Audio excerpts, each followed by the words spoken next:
Hello gorgeous peeps, I'm Chris from TechSpert, and this absolute beast here is the Huawei Matebook 16, a Godzilla-sized laptop, boasting some pretty respectable performance with its AMD Ryzen 5000 series CPU and a bit of dual fan cooling system too. Now you can snaffle your very own Huawei Matebook 16 from €1,100, although my review sample slightly more expensive with its configuration at €1,200. I've been putting this thing through its paces for the last few days. Let's see exactly what the Huawei Matebook 16 is capable of, and for more on the latest and greatest tech, please do subscribe and ding that notifications bell. Cheers! So first up, kind of goes without saying, but if you want a very portable laptop, this ain't the one for you. The Matebook 16 is a bit of a beast. It's quite chunky and it weighs a couple of kilos, so you'll struggle to fit it into most backpacks that aren't absolutely enormous, and you'll definitely feel it when you're carting it around all day. This metal body is proper durable though. You can basically chuck this thing about, absolutely no worries. It'll just soak up any damage. And yeah, the Matebook 16 is only available in this singular colour, the highly exciting space grey, but at least the textured finish means that it does a pretty good job of masking any grubby fingerprints or anything like that. You know, you can plough your way through an entire KFC bargain bucket and then really go to town on this thing with your greasy mitts, and it won't look too bad.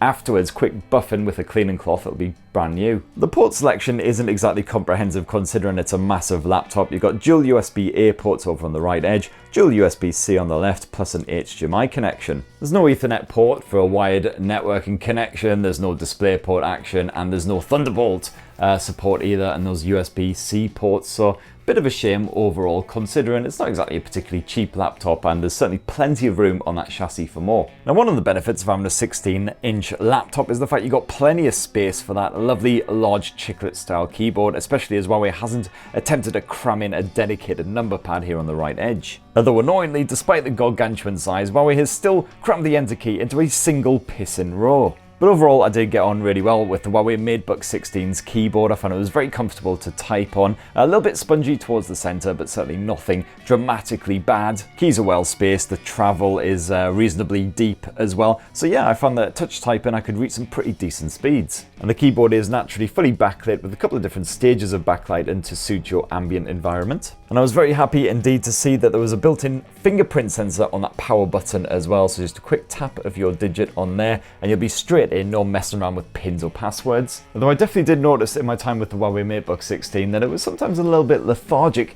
getting started up from cold. Sometimes you'd have to hit that power button a good 3 or 4 times before it finally decided to boot up. It was basically the laptop equivalent of me on a Sunday morning after a previous night of far too many blue wickets. And I gotta say, normally laptop touchpads aren't particularly great. I don't tend to get on well with them at all, but here on the Huawei Matebook 16 it is one spacious morpho. I mean, look at the size of that. So absolutely no problems with that, nice and responsive.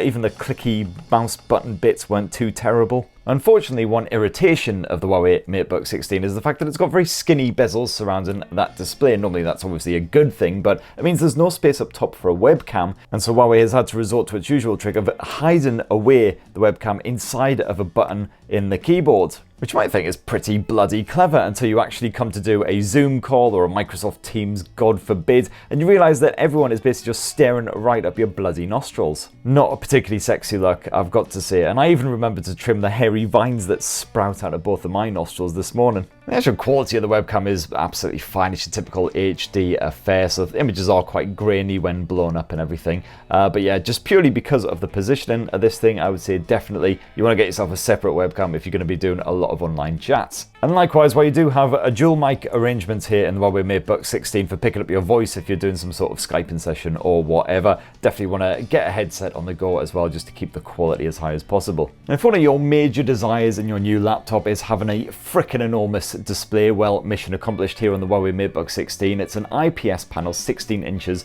unsurprisingly given the name, almost square aspect ratio, 3:2, and it's a 2520 by 1680 pixel resolution. So nice crisp images again, despite the size of this thing. It's certainly perfect for multitasking with lots of different apps at the same time. You can have lots of stuff on screen, nice and visible. And certainly a decent display for watching a good bit of Netflix, YouTube, whatever as well, especially YouTube, something where you don't have that cinematic aspect ratio, of course, because otherwise you get some serious letterboxing on the go. The colours are slightly cool on the default display settings though, and not entirely accurate either. I did find in my testing that this panel only covered 97% of the sRGB gamut and 72% of the Adobe RGB. And that display hits almost 400 nits when you max it out as well, which is nice and bright, but it is also a very reflective panel, as you can see there. So when you are outdoors, you'll have to do a bit of positioning just to make sure you don't get any glare from up above or anything like that. And it's a dual speaker setup here on the Huawei Matebook 16, and another advantage of that really spacious chassis is the fact that they are actually upwards firing positioned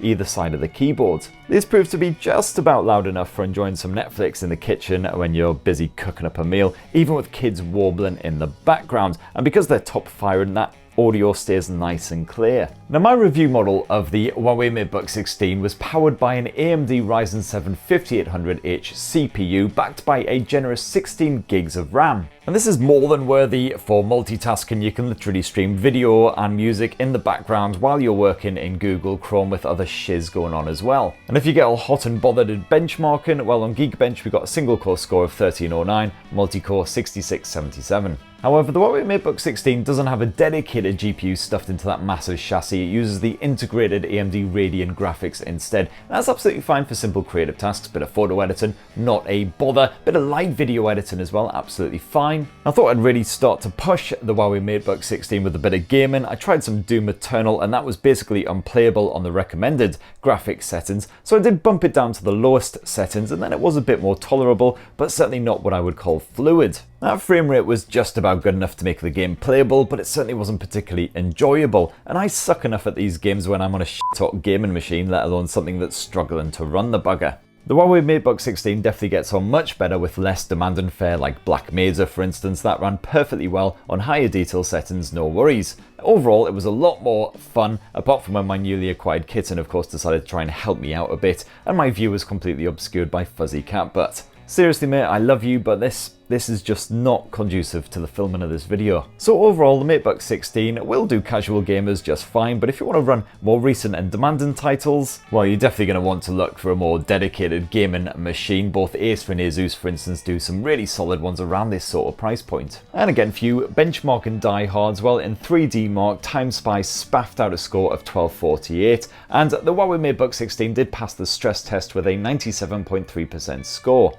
As for Citybench 20, well, again, a respectable score, 4187. You do have a dedicated cooling system on this thing as well. Huawei has packed in a pair of shark fin fans. You've got a dual heat pipe setup as well. And I certainly found that the Huawei Matebook 16 stayed nice and cool under pressure. Definitely helped along by the fact that it's got no dedicated GPU to cool down. And you'd kind of hope that the fact that you've got no dedicated GPU and the fact that this is a bloody massive laptop, that you would get some pretty respectable battery life out of the thing as well. And that was certainly the case. I found I got around 7 hours of full-on mixed use from the thing, from a full charge before it was completely drained. That involves a good bit of media streaming, plenty of web use and all of that. If you are just going to be watching video on it non-stop, then you get between 9 and 10 hours of use. So not the greatest result around, but certainly not to be sniffed at either. As for the storage, well, my sample came with a 512 gig NVMe SSD, but it's not the nippiest around, sadly. This couldn't quite hit 2 gigabits per second read or write speeds. And as mentioned before, there's no Ethernet port on this thing, but you do have Wi-Fi 6 support, so it's fully future-proofed in that regard,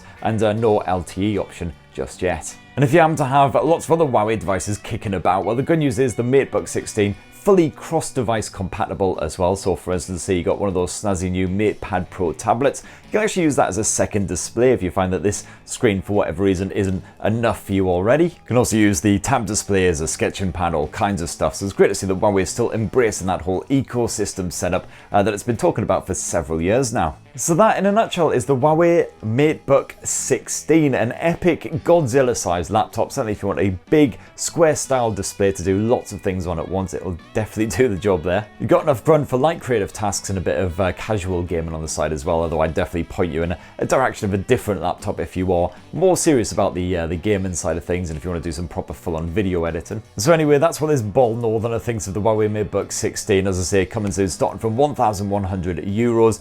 Don't have the official UK price at the time I shot this video, but hopefully should be able to bung that in the description once the launch actually happens. So it'd be great to hear from you guys down in the comments below. Please do subscribe and ding that notifications bell for more on the latest and greatest tech, and have yourselves a fantastic rest of the week. Cheers everyone, love you!